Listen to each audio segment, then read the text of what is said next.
உள்ளான மகிழ்ச்சி என்பது ஒரு கரைபுரண்ட வெள்ளம் போல் ஓடிக்கொண்டிருக்கிறது.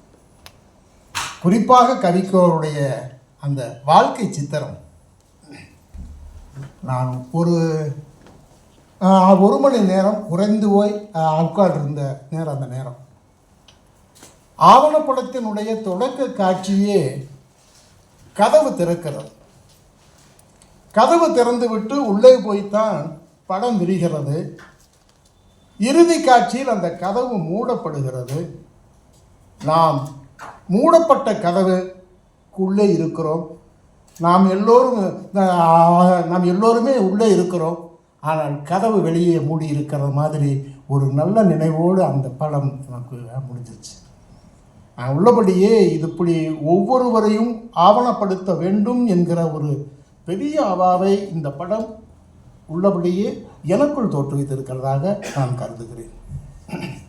அப்போ 2 நூல்கள், அதுவும் இன்றைக்கு முக்கியமாக சூழ்நிலைகள் என்கிற ஒரு வார்த்தையை உலகம் முழுக்க பேசுகிற நேரத்தில் நம் படைப்பு குழுமம் 2 நூல்களை, ஒன்றல்ல 2 நூல்களை வெளியிட்டிருக்கிறது.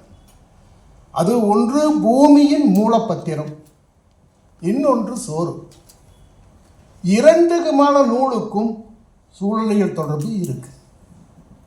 அதுவும் இந்த பூமியின் மூலப்பத்திரம் என்கிற வார்த்தை, பூமியின் மூலப்பத்திரம் என்கிற சொல்லாடல், நாம் ஒரு இடத்தை வாங்குகிற போது அந்த இடத்துக்கு உரிய மூலப்பத்திரத்தை கேட்போம்.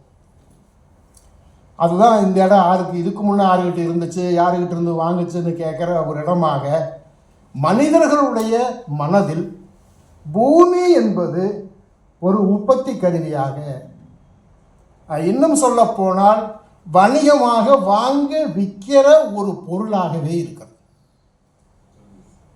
பூமி விற்பனைக்குன்னு தான் போர்டு வச்சிருப்பாங்க. இந்த பல இடத்துல பாருங்க, பூமி விற்பனைக்கு. பூமி என்பது உயிர்களின் கருவறை என்பதை மனிதர்கள் மறந்து 150 ஆண்டுகளுக்கு மேலாச்சு.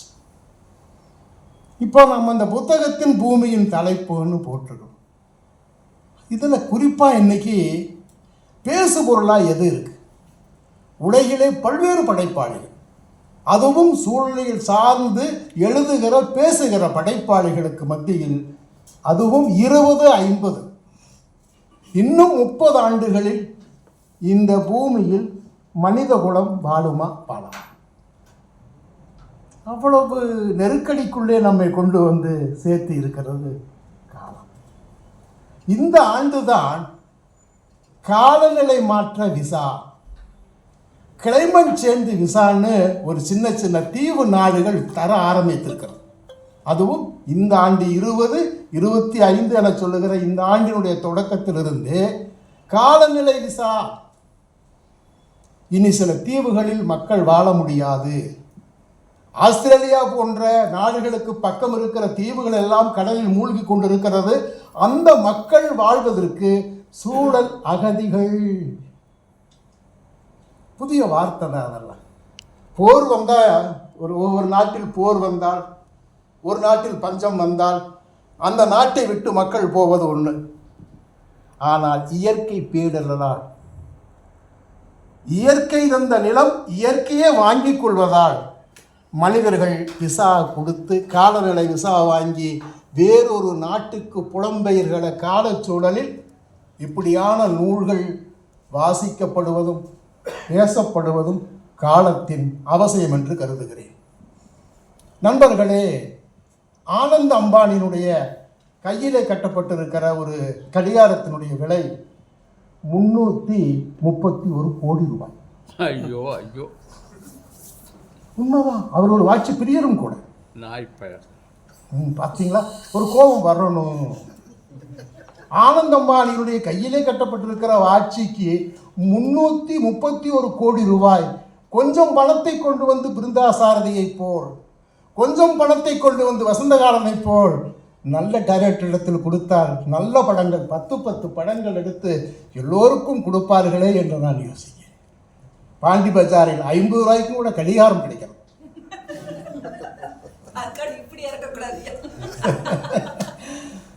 331 கோடியில் இருக்கிற கடிகாரத்துக்கும் ஆனந்த் அம்பானி கட்டி இருக்கிற கடிகாரத்துக்கும் பாண்டி பஜாரில் 50 ரூபாய் கொடுத்து வாங்கி கட்டி கொடுக்கிற கடிகாரத்திலும் ஒரே மணி காட்டுவதாக நாம் கருதுகிறோம். இல்லை. இப்போது பூமிக்கு 24 மணி நேரம் இல்லை. நம் காலத்தை படிக்க வேண்டியதாக இருக்கிறது. நண்பர்களே, 200 கோடி ஆண்டுகளுக்கு முன்பு இந்த பூமிக்கு ஒரு நாள் 19 மணி நேரம். 19 மணி நேரத்தில் ஒரு நாள் முடிந்துவிடும் என்றால் பூமி மெதுவாக சுத்துகிறது. பூமி தன்னைத்தானே சுத்தி கொள்கிறது. சந்திரன் நமக்கு நெருக்கமாக இருந்தது. நமக்கு மிக நெருக்கமாக இருந்த கோள் முழுக்க சந்திரன். 19 மணி நேரம் சுத்தி இருக்கிறது என்றால் நீங்கள் புரிந்து கொள்ளுங்கள், பூமியில் நிறை இருந்தது. பூமியில் எல்லாம் இருந்தது. அதனால் பூமிக்கு கணம் இருந்தது, நிறை இருந்ததால் 19 மணி நேரம் சுத்துச்சு. இப்போ 24 மணி நேரம் சுத்து.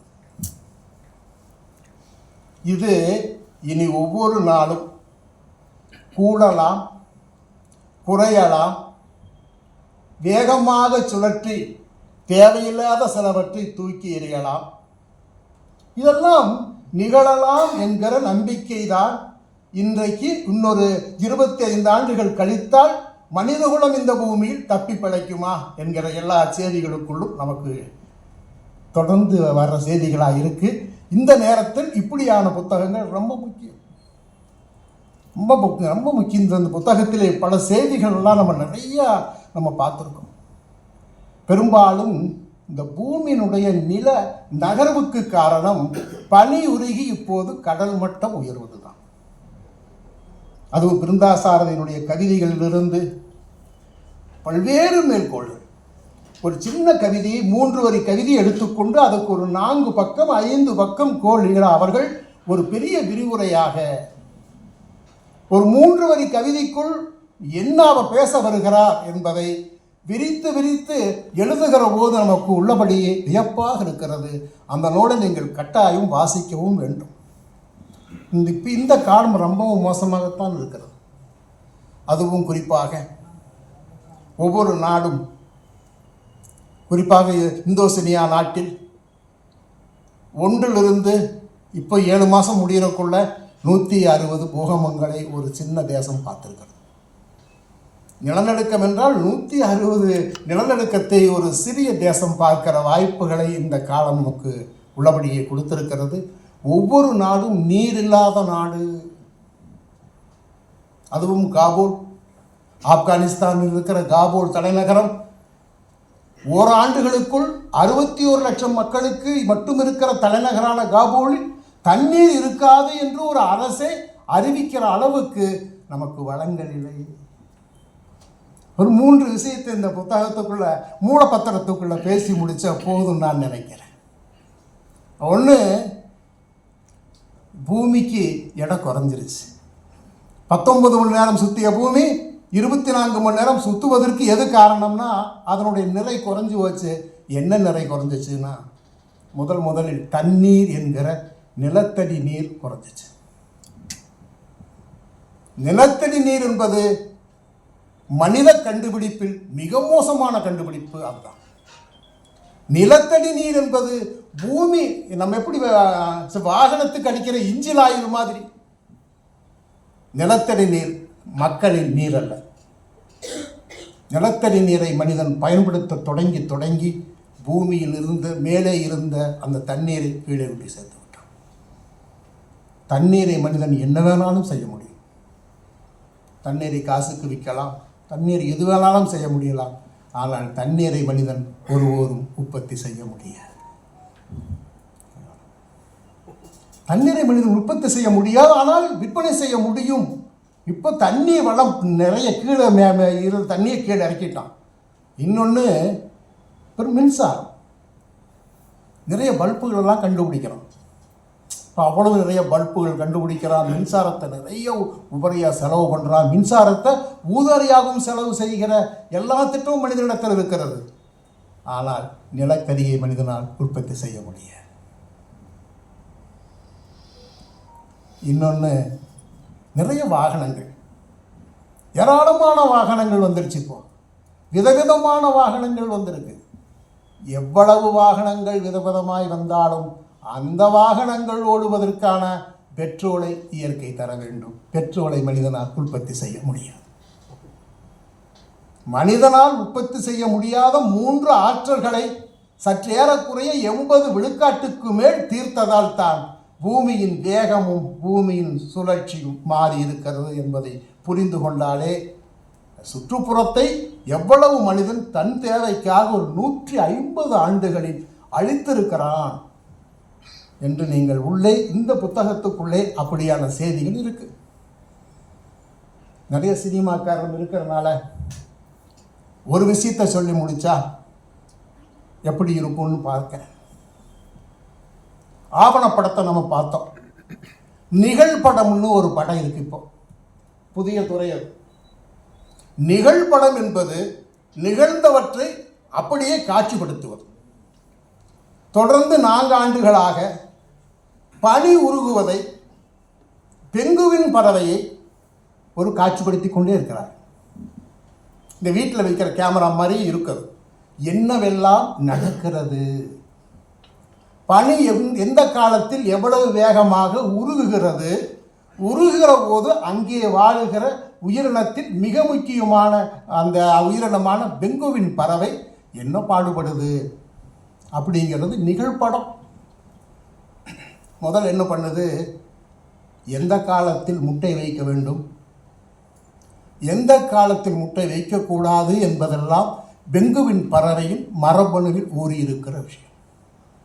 எப்போதெல்லாம் பனி உறைந்து கிடக்கிறதோ பாறை போல் அப்போதெல்லாம் பெங்குவின் பறவையின் இனப்பெருக்க காலம். ஆமாம், ஒவ்வொரு ஆண்டும் வரும். என்ன ரொம்ப விசேஷம்னா அந்த படத்தில் பார்க்குற போது எது ஆண் எது பெண் என்றே தெரியவில்லை. பெங்குவின் பறவை ஒரு சமூகமாக, ஒரு பெரும் திரளாக, ஒரு பெரும் மந்தையாக வாழ்கிறது. ஆண் பெண்ணே தெரியாத அளவுக்கு அப்படி கிடக்கு, திரண்டு கிடக்கு. இயற்கை பனி உறைந்திருக்கிற நேரத்தில் இனப்பெருக்கம் நடக்க வேண்டும்.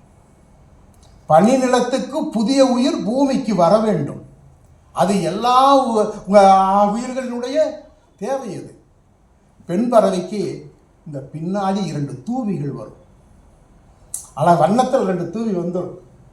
வந்ததுமே ஒரு ஆண் கண்டுபிடிச்சிருவான், அடடா நேற்று வரைக்கும் என்னோடு உருண்டு விரண்டு கிடந்த இவள் பெண்ணா, இவரிடத்தில் எப்படி நான் இசைவு கேட்பது?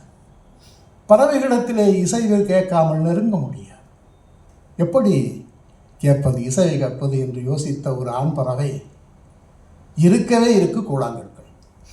கடலும் கொஞ்சம் மீறப்பட்ட மணலும் இருப்பதால் ஒரு நல்ல கூழாங்கல்லை தேடி எடுத்து வந்து நேற்று பார்த்தா அவளுக்கு இன்றைக்கு பெண்ணாக இருக்கிற தன்னுடைய அந்த அந்த பறவைக்கு முன்னாடி கொண்டு வைக்கும். அதெல்லாம் படமாக காட்சிப்படுத்தப்பட்டு ரொம்ப முக்கியமானது. கொண்டு போய் ஒரு பறவை நடப்பதே அழகு, பேரழகாக இருக்கும். நீங்களாம் பெங்குவின் பறவையை பார்க்க வேண்டும். அப்படி அழகாக நடந்து போய் பெங்குவின் பறவை நடந்தால் குழந்தைகள் சிரிப்பார்கள்.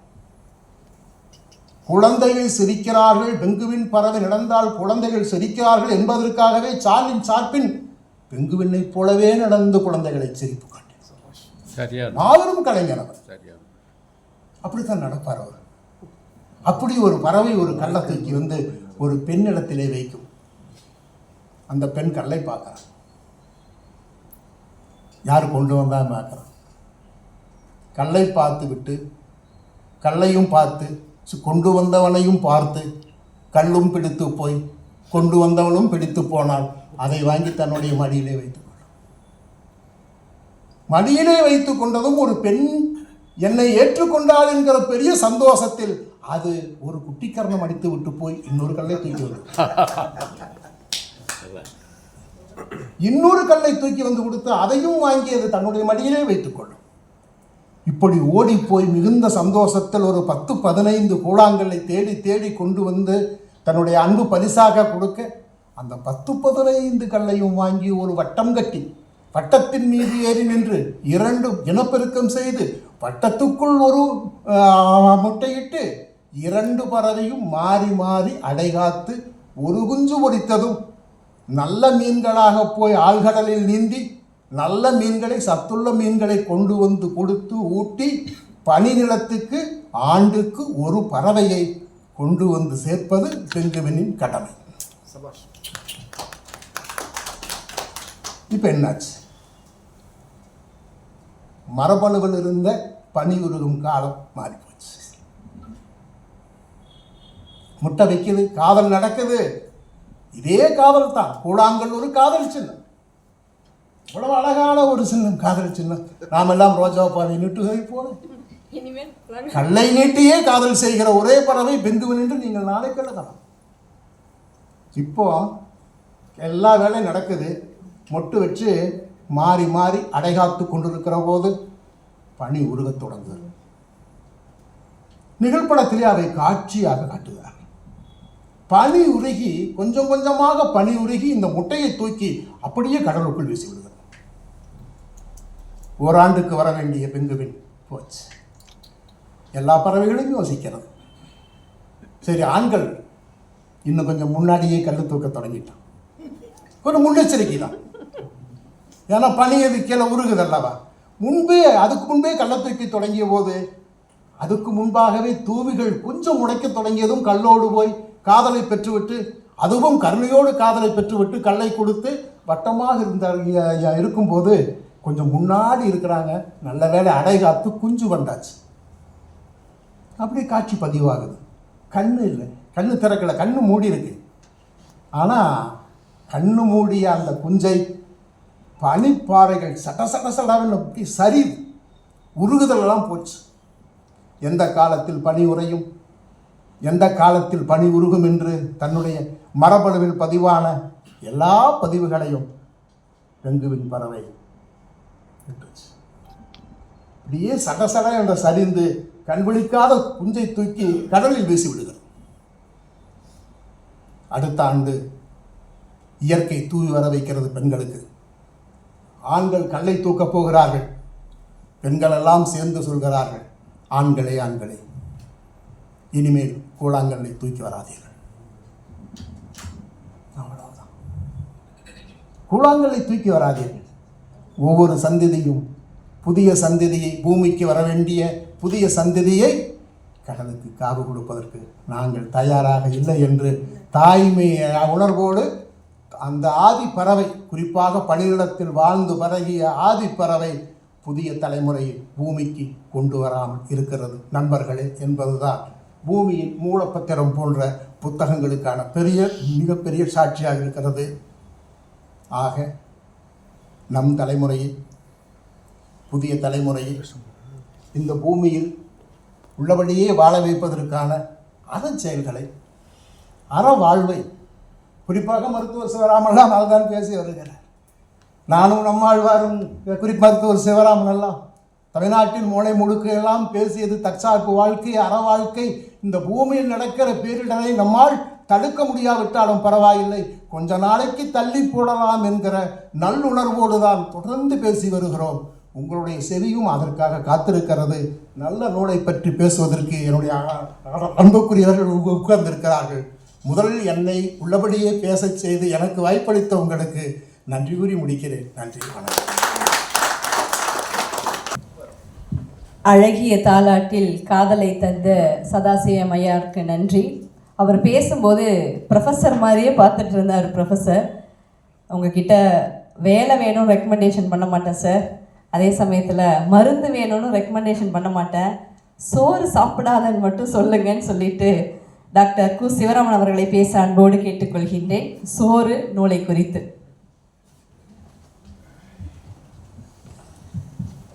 சோறு நூலாசிரியருக்கு வாழ்த்துக்கள். அதை மிகச்சிறப்பாக படைத்த படைப்பிற்கு வாழ்த்துக்கள். இந்த நூல் குறித்து ஆகச்சிறப்பான உரைகளை ஆற்றியிருக்கிற திரு கோவை சதாசிவம் ஐயா அவர்கள், ஒரு சிறந்த சிறப்புரை ஆற்ற இருக்கிற தலைவர் அவர்கள் மற்றும் இங்கே வந்திருக்கக்கூடிய அத்தனை நண்பர்களுக்கும் இனிய மாலை வணக்கங்கள். அவ்வளோ அழகாக இருக்கிறது இந்த மாலை பொழுது. வெளியே மழை பெய்து கொண்டிருந்தாலும் உள்ளே வந்து அவ்வளோ அழகாக இருக்கிறது. வெளியிருக்கிற போன்றே இங்கே இருக்கிறவருடைய உரையும் இப்போது இவ்வளோ நேரம் முதல் முறையாக நான் இந்த பெண்குயினுடைய வாழ்வியலை நான் கேட்கிறேன். எனக்கு அப்படியே காட்சி அப்படியே விரியுது. ஒரு 7 ஆண்டுகளுக்கு முன்னாடி 7-8 ஆண்டுகளுக்கு முன்னாடி எனக்கும் பெண்குயின் பார்க்க வேண்டும் ஆசை. அண்டார்டிகாவுக்கு போவதற்கான வாய்ப்புகள் இன்னும் ஏற்படவில்லை. கண்டிப்பாக போகணுன்னு நினச்சிட்ருக்கிறேன். ஆனால் பெண்குயினை போய் பார்க்குறதுக்கு ஒரு அருகாமை இடம் வந்து 2-3 இருக்குது. அதில் ஆஸ்திரேலியாவில் மெல்போர்னில் கீழே வந்து ஒரு ஐலண்ட் ஒன்று இருக்குது, ஒரு தீவு ஒட்டிய போல் ஒரு பிலிப்ஸ் ஐலண்ட் என்று ஒன்று இருக்கிறது. அந்த இடத்திற்கு நானும் 2 நண்பர்களும் அங்கே போயிருந்தோம். அப்போ போயிருக்கும்போது எனக்கு கற்பனை எல்லாம் சார்லி சாப்ளின் போன்ற ஒரு பெண்குயின், இங்கே தான் பெண்குயின் வரும்னு சொல்லி, அதுவும் $70 $80 வேறு பணம், ரொம்ப விலை கூட. நாங்கள்லாம் ஒரு வரிசை கட்டி உட்கார வச்சுருக்காங்க. இரவு 10 மணிக்கு மேலே தான் வரும் அப்படின்ட்டு ஒரு 150-200 பேர் உட்காந்துருக்கோம். இல்லை, ஒரு 250 மேலே இருக்கும்னு நினைக்கிறேன். ஆனால் மனசெல்லாம் கற்பனை வந்து தடன்னு வரும். அப்படியே நான் நம்ம பார்த்துருக்கிற பல தொலைக்காட்சிகளில் பார்த்தது, அப்புறம் எப்படி நடக்கும் எப்படி, ஏன்னா பெண்குயினை ரசிக்காதவர்கள் இருக்க மாட்டாங்க. அப்படி ஆசையோடு எல்லோரும் வந்து உட்காந்துட்டு இருக்கோம். நல்ல குளிரான இடம், எல்லாம் குளிராடைகள் போட்டுட்டு ஒரு -3-4 இருக்கும்னு நினைக்கிறேன். காத்து கொண்டு இருக்கிறோம். எங்களுக்கு ஆச்சரியம், எப்படி இங்கே வரும்னு எல்லோரும் சொல்கிறாங்க. நிச்சயமாக ஏமாற்ற மாட்டாங்கன்னு ஒரு நம்பிக்கை. ஆனால் எப்படி வருங்கிறாங்களேன்ட்டு எல்லோரும் ஒரு கேலரி மாதிரி போட்டிருக்காங்க. இதை விட ஒரு கொஞ்சம் உயரமான இடத்துல அப்படி உட்காந்துருக்கோம். 9:30 மணி 10 மணியிலிருந்து அறிவிப்புகள் சொல்லிக்கொண்டே இருக்கிறார்கள். இன்னும் 20 நிமிடங்களில் வந்துடுவாங்க, இன்னும் 35 நிமிஷத்தில் வந்துடும், அப்படி சொல்லிக்கொண்டே இருக்கிறாங்க. என்னடா நடக்குது இங்கே, எப்படி வரும்னு தெரியும் உங்களுக்கு அப்படின்னா, அங்கே அண்டார்டிகாவினுடைய ஒட்டிய தீவுகளிலிருந்து மெல்போர்னுக்கு வரக்கூடிய அந்த ஆஸ்திரேலியாவினுடைய கடை இடத்திற்கு இரவில் மட்டும் வந்து செல்லக்கூடிய பெண்குயின்கள் இருக்கின்றன. அதனுடைய முதுகில் ஜிபிஎஸ் ஒட்டி வச்சுருக்காங்க. ஸோ இவங்களுக்கு வந்து அந்த எங்கே நகர்ந்து வருது அப்படிங்கிறது தெரியுது.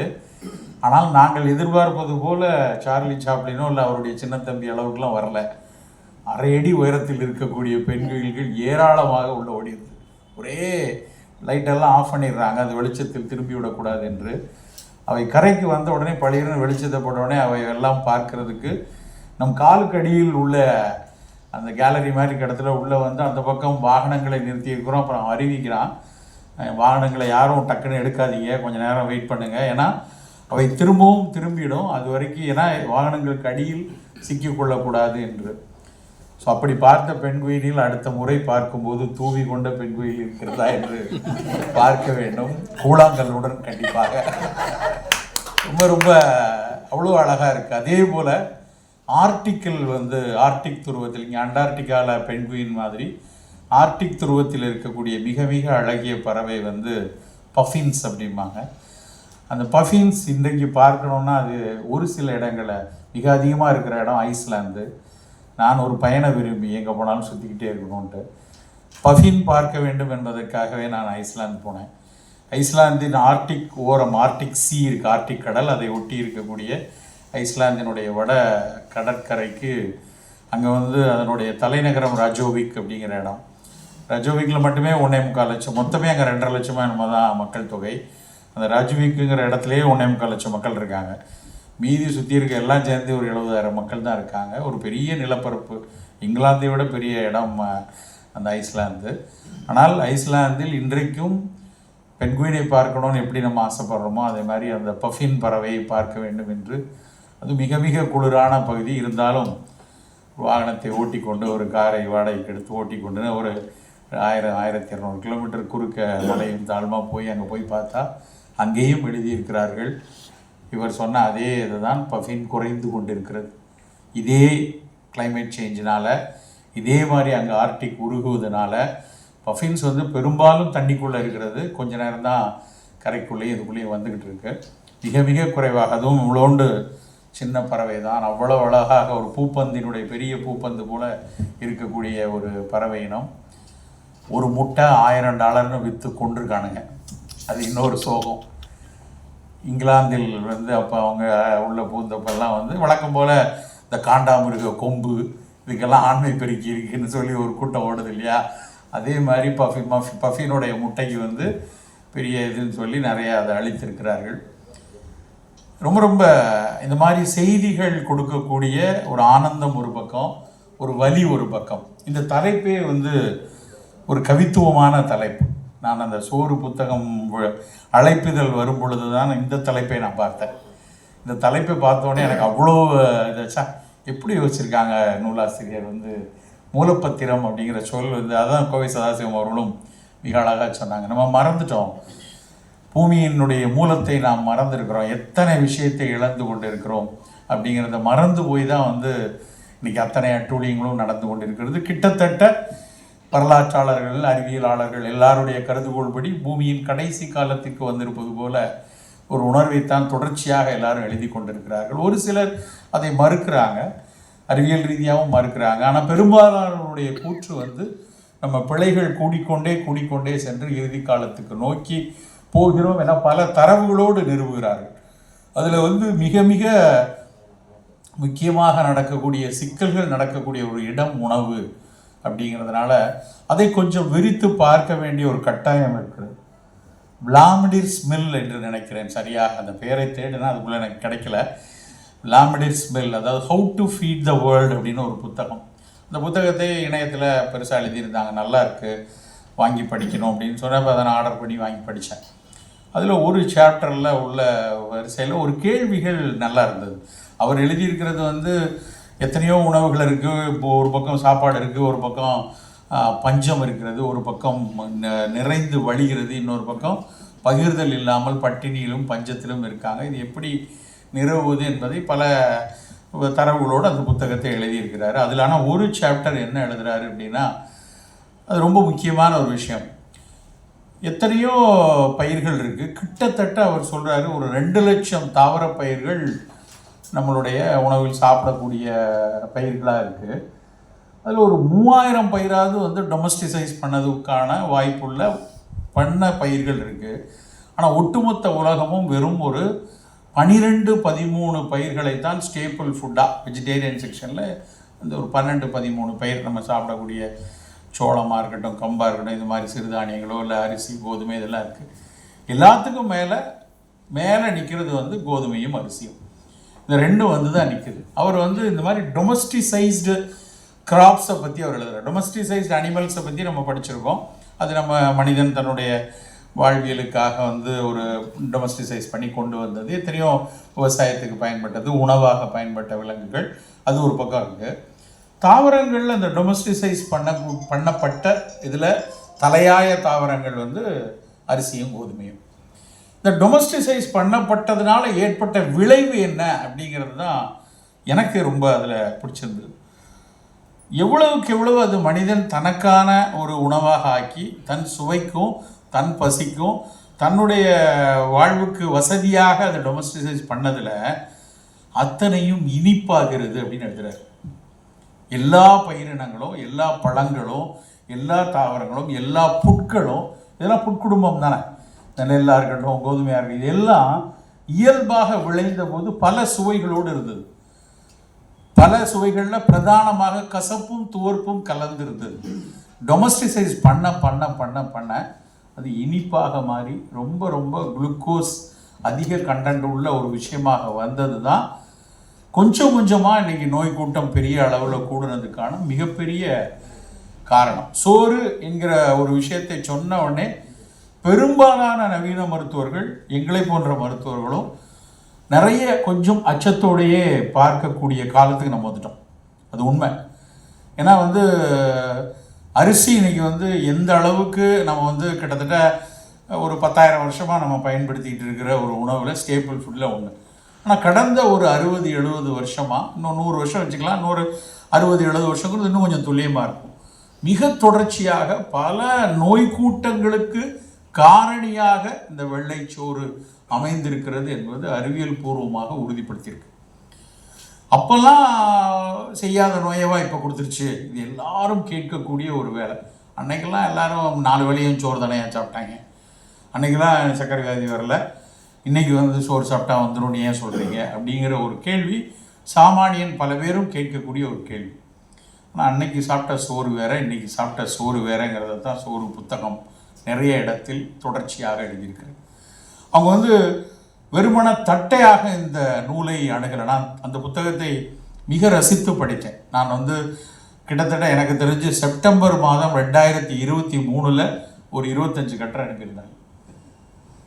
அதுக்கப்புறம் ஒரு வருடத்துக்கு முன்னாடி எனக்கு அனுப்பிட்டாங்க. நான் 100 எழுதியிருக்கிறேன், இதுக்கு நீங்கள் வந்து வாழ்த்துறை அனுப்பணும், அணிந்துரை அனுப்பணும் சொல்லி அனுப்பியிருந்தாங்க. நானும் கொஞ்ச நாள் மறந்துட்டேன், அவங்களும் கேட்கல, அப்படியே விட்டுட்டோம். அப்புறம் அவங்க ஒரு ஜூலை 24 போல் திரும்ப ஒரு நினைவூட்டல் பண்ணாங்க. ஒரு எதிர்பாராத குடும்ப சூழலில் நடைபெற்ற ஒரு காரணத்தினால கொஞ்சம் தாமதித்து விட்டுச்சு.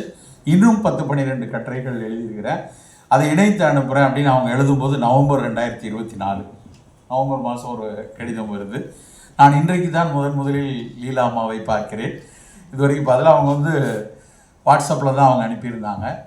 அப்புறம் அவங்க எழுதினப்போ 2வது பண்ணப்போ தான் அப்போவே அனுப்பியிருந்தாங்களே அப்படின்னு எடுத்து நான் அதை திரும்பவும் முழுக்க வாசித்தேன்.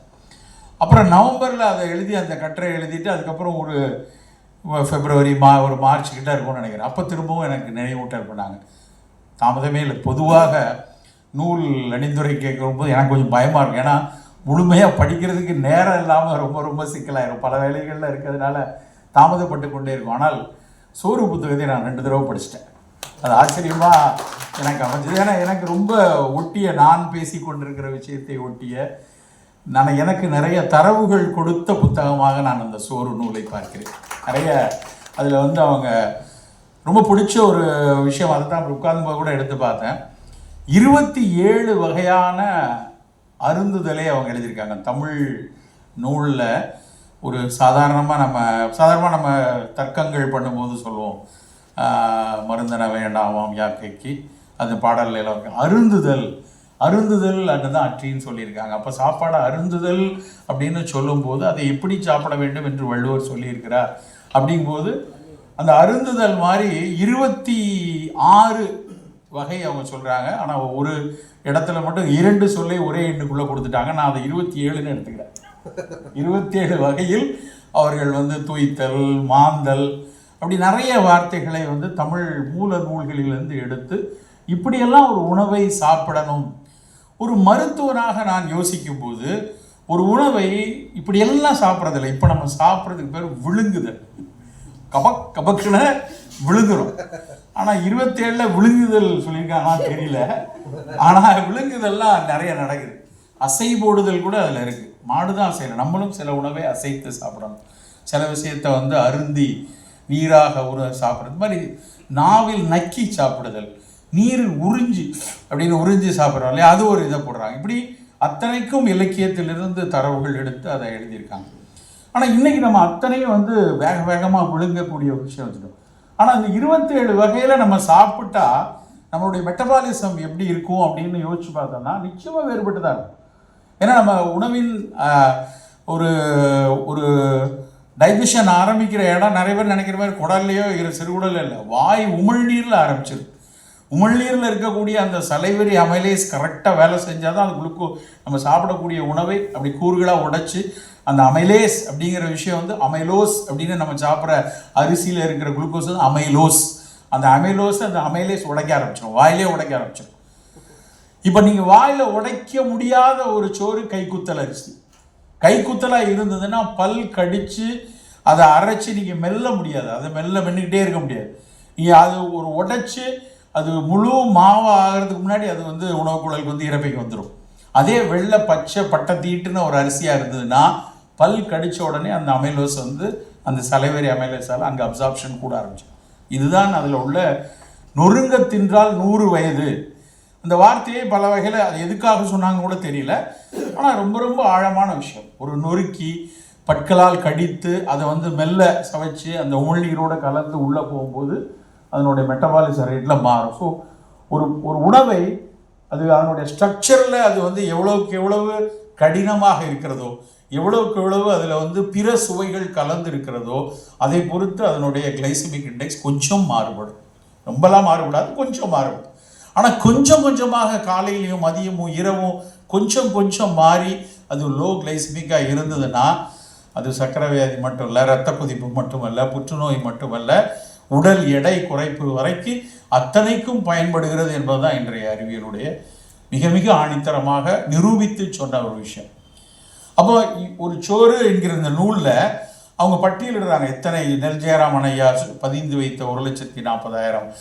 இங்கே நம்ம ஊரில் வந்து 140 வகை. நெல் ஜெயராமன் ஐயா வந்து 140 வகையை வந்து அதனோட பாரம்பரிய அரிசியை அவங்க பதிவு செய்து வைத்தாங்க. ஒட்டுமொத்த இந்தியாவில் கிளாட் ஆல்வாரிஸ் எழுதியது வந்து 1,70,000 ரகங்கள் இருக்கிறது அப்படின்னு சொல்லி அந்த அரிசியால் இந்த நூல் வந்து பட்டியலிட்டு கொடுக்குறாங்க. இவ்வளோ நூல் இவ்வளோ அரிசி இருந்ததுன்னு. எங்கே போச்சு அதெல்லாம்?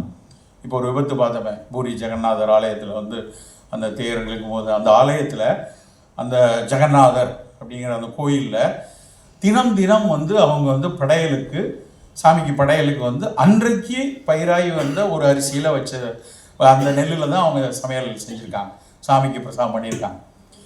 அப்போது அந்த இடத்துல சுற்றி 365 வகை இருந்திருக்கு. 365 டிஃப்ரெண்ட் அந்த இடத்துல பண்ணியிருக்காங்க. இதையும் அவர் கிளாட் ஆல்வாரிஸ் அன்னைக்கு வந்து எழுதியிருக்கார். ஸோ இப்படி வேறுபட்டு பல அரிசி நம்ம ஊரில் இருந்திருக்கு. அந்த விளாடிமிர் ஸ்மெல் சொல்கிறத பார்க்கும்போது இவ்வளவு ரகங்கள் இருக்கும்போது இந்த தேர்வை யார் செய்தார்கள்? எதுக்கு நான் வரேன் அப்படின்னா, அவங்க வந்து சோறு புக்கு மட்டும் எழுதலை, சோறு அப்படின்னு போட்டு டிவைடட் பை கரெக்டாகவே எழுதியிருக்காங்க. உணவு அரசியல் தலைப்பு வந்து வெறும் சோறை பற்றி பேசுகிற விஷயம் இல்லை. ஒவ்வொரு கட்டுரைக்கு பின்னாடியும் டக்கு டக்குன்னு அந்த பொலிட்டிக்கல் நோட் வந்து உள்ளே வந்து விழுது. அதுக்குள்ளே ஒரு சில கேள்விகளை எழுப்புறாங்க. நீரிழிவும் உணவும் ஒரு சாப்டர் இருக்குது, நீரிழிவும் உணவும் நினைக்கிறேன். அந்த சாப்டர்லேயும் அவங்க நேரடியாக அவங்க என்ன சொல்ல வர போகிறாங்க அப்படின்னு நான் வேகமாக அந்த புக்கை படிக்கிறேன், அந்த கட்டுரையை படிக்கிறேன். அவங்க சில கேள்விகளோடு அதை கடந்து அடுத்த கட்டுரைக்குள்ளே போகிறாங்க. வெறும் இது வந்து மருந்து வச்சு மட்டும் இல்லை ஒரு இன்சுலின் ஊசியை போட்டு மட்டும் கடந்துட முடியாது, உணவில் மிக மிக கவனம் வேணும். ஏன் அந்த கவனத்தை கொடுக்க மறுக்கிறார்கள், அதுக்கு பின்னாடி யார் இருக்காங்க அப்படின்னு சொல்லி அது ஒரு கேள்வி வைக்கிறாங்க. இந்த புத்தகத்துக்கு அணிந்துரை எழுதிய பிருந்தா சாரதி அவரும் ஒரு இது எழுதுகிறார். ஒவ்வொரு அரிசியின் பெயரும் இறைவனுடைய பெயர் உன்னுடைய பெயர் பொறிக்கப்பட்டிருக்குன்னு சொன்ன மாதிரி ஒவ்வொரு அரிசிக்கும் மேலேயும் ஒரு கார்ப்பரேட் நிறுவனத்தினுடைய பெயர் பொறிக்கப்படக்கூடிய காலம் வரும்னு ஒரு விஷயத்தை அவர்கள் அதில் குறிப்பிட்டு அந்த அணிந்துரையில் எழுதியிருக்காங்க. ஸோ இந்த நூல் வந்து வெறுமன ஒரு தட்டையாக சோறை பற்றி வெரைட்டியாக சோறை பற்றி பேசுகிற புத்தகம் இல்லை. சோறு பற்றி நம்ம ஊரில் இருக்கக்கூடிய பல்வேறு விஷயங்களை சொல்லி அதுக்கு பின்னாடி ஊடாக இருக்கக்கூடிய அரசியலையும் கோடிட்டு காட்டி எங்கே எச்சரிக்கையாக இருக்கணும் அப்படின்னு சொல்கிறாங்க. இது வெளியிட போகிறோன்னு சொல்லி நான் முதல் ரூமில் உட்காந்து நாங்கள்லாம் பேசிகிட்டு இருக்கும்போது அப்போ கூட அம்மா சொல்கிறாங்க 107-8 கட்டுரை சேர்க்கணும், விட்டு போச்சு. ஏன்னா அது நிறைவு வராது. ஏனென்றால் ஒரு எழுத்தாளருக்கு, ஒரு படைப்பாளிக்கு அதை தாண்டி ஐயோ இதில் ஒரு 7-8 விஷயங்கள் விட்டு போச்சேன்னு எல்லாருக்கும் இருக்கும். பிருந்தா வந்து அங்கே அவருடைய நண்பர்கிட்ட பேசிட்டு கவிக்கோட இவ்வளோட முடியாது, இது தொடரும், இன்னும் கொஞ்சம் அதில் சேர்க்கணும் அப்படின்னு சொல்லுவாங்க. எல்லோருக்கும் இருக்கக்கூடிய இயல்பான ஒரு படைப்பாளிக்கு இருக்கக்கூடிய ஒரு விஷயம்தான் உணவில். அதில் ரொம்ப ரொம்ப முக்கியமான சில வரலாற்றுக்கு ரொம்ப பயன்படக்கூடிய ஒரு விஷயம்லாம் சொல்கிறாங்க. சோறு என்கிற சொல்லிலேயே ஒரு பெரிய அரசியல் இருக்குது. அது அந்த கட்டுரையில் எனக்கு ரொம்ப ரொம்ப பிடித்த ஒரு விஷயம். நான் ஏதோ ஒரு உரையில் கூட அதை குறிப்பிட்டு விட்டேன், ஆல்ரெடி பேசும்போது நான் சொல்லியிருக்கிறேன். அந்த புத்தகம் வெளியே வரல, ஆனால் அதுக்கு முன்னாடி அவங்க ஒரு ஆசிரியர் எழுதியிருக்காங்கன்னே நான் பேசினேன். நம்ம வந்து சோறு என்கிற சொல்லுக்கும் சமூக படிக்கட்டில் அந்த வார்த்தைக்கும் எவ்வளவு ஒரு விளக்கத்தை ஏற்படுத்தி இருக்கிறோம் என்பதை நம்முடைய அன்றாட வாழ்வில் நம்ம வந்து சோறுன்னு சொல்லாமல் சாதம்னு சொல்கிறோம் இல்லையா? அதுக்கு பின்னாடி ஒரு அரசியல் இருக்குது. சாதம் என்கிற சொல் வந்து சோறுக்கு உள்ளது கிடையாது. பிரசாதம், அதிலிருந்து ஒரு சாதம்னு வச்சு நம்மெல்லாம் சாதம் போடு, சாதம் சாப்பிடுவோமான்னு சொல்கிறோம். ஆனால் அடிப்படையில் சோறு தான் நம்மளுடைய அடிப்படையான சொல். அதை தாண்டி இன்னொரு விஷயம் என்னென்னா, மேட்டுக்குடி மக்களுக்கான உணவாக சோறு இருந்து விளிம்பு நிலை மக்களுக்கான உணவாக அவர்கள் அறுத்தது போக மானாவாரியாக நிலம் இருக்கும்போது சிறுதானியத்தை பயிரிட்டு நீ எடுத்துக்கோ, சோறு உனக்கு வந்து என்றைக்கோ தீபாவளிக்கும் பொங்கலுக்கும் என்றால் நான் படியளந்தால்தான் ஆண்டை வந்து கீழே இருக்கக்கூடிய வர்க்கத்திற்கு கொடுப்பார்கள் என்கிற ஒரு சூழல் இருந்தப்ப சோத்துக்கு வழி இல்லாத நாய் என்ற ஒரு சொல்லாடல் இன்றைக்கும் நம்ம ஊரில் உண்டு. அந்த வார்த்தை சோத்துக்கு வழி இல்லாத நாய் என்கிற சொல் வந்து எவ்வளவு வலியு தரக்கூடிய ஒரு விஷயம் என்பதை அதை உணர்ந்தவர்களுக்கு தான் தெரியும். அப்போ அந்த மாதிரி அந்த வார்த்தையை பயன்படுத்துறதுக்கு பின்னாடி சோறு என்பது என்னமோ ஒரு உயர்குடியில் இருக்கக்கூடிய மக்களுக்குன்னு ஒரு பக்கம், இன்னொரு பக்கம் அதையும் சாதம் என்று சொல்லக்கூடிய ஒரு அரசியல். இதெல்லாம் ரொம்ப நுட்பமாக இந்த நூல் விவரித்து எழுதியிருக்கிறது. வாழ்த்துக்கள் லீலா அவர்களே. இப்படியான பதிவுகள் தான் நம் சமூகத்திற்கு இப்போ நம்ம கவிக்கோவுடைய இதை பார்க்கும்போது எவ்வளவு ஒரு உணர்ச்சி பூர்வமாக பார்த்தோம். ஒரு டாக்குமெண்டேஷனுங்கிறது வந்து ரொம்ப ரொம்ப அடிப்படையான விஷயம். பல நேரங்களில் தமிழ் சமூகம் தவறவிட்ட விஷயங்கள் வந்து டாக்குமெண்டேஷன். உள்ளது உள்ளபடி சொல்லாமல் போனது ஒரு வகையில் தவறு. ஊமித்து உயர்த்து சொன்ன விஷயங்களை அடுத்தடுத்த நபர்கள் அதை ஆவணப்படுத்தும் போது அதை சொல்லாமல் போனதும் சில தவறுகள். ஆனால் அப்படிலாம் இல்லாமல் இந்த நூல் வந்து இப்படி தான் இருந்திருக்கு அப்படின்னு உன்னை ஆவணப்படுத்தி மிக தெளிவாக ஒரு நூலாக்கி இருப்பது வரக்கூடிய எதிர்கால மக்கள் வந்து படிக்கும்போது, அந்த நூலை படிக்கும்போது அதற்கு பின்னப்பட்டிருக்கக்கூடிய ஒரு நூலிலை போலான ஒரு அரசியலை இந்த புத்தகம் வந்து மிக அழகாக சொல்லும். அதற்காக அவர்கள் நிறைய மெனக்கெட்டு இருக்கிறார்கள். அது மட்டுமல்ல, நேரடியாக அது வந்து பண்டைய இலக்கியங்கள் சொன்ன அடிசல் கும்மாயம் அப்படின்னு சொன்னதோ, இல்லை காணவன் அந்த பாடல் மறந்துட்ட கடைசி சிறுகுடி பகிர்ந்து என்று முடியும் அந்த பாடல். அந்த வரியை அவங்க எழுதுகிறாங்க. அதில் வந்து ஒரு மன்னன் வந்து அவனுக்கு கிடைக்கிற உணவை எப்படி பகிர்ந்து கொடுத்தான். மன்னன் மட்டும் பகிர்ந்து கொடுக்கல, ஒரு ஏழை குடியானவன் ஒரு மானை வந்து முழவு மான் நினைக்கிறேன்ல, முழவு மானை எடுத்துட்டு வந்து சாப்பிட்டான்னு எழுதலை, எல்லோருக்கும் பகிர்ந்து கொடுத்து சாப்பிட்டார்கள் என்கிற ஒரு விஷயம் பார்க்கும்போது இந்த பகிர்தல் தானே இன்னைக்கு இருக்கிற பிரச்சனை.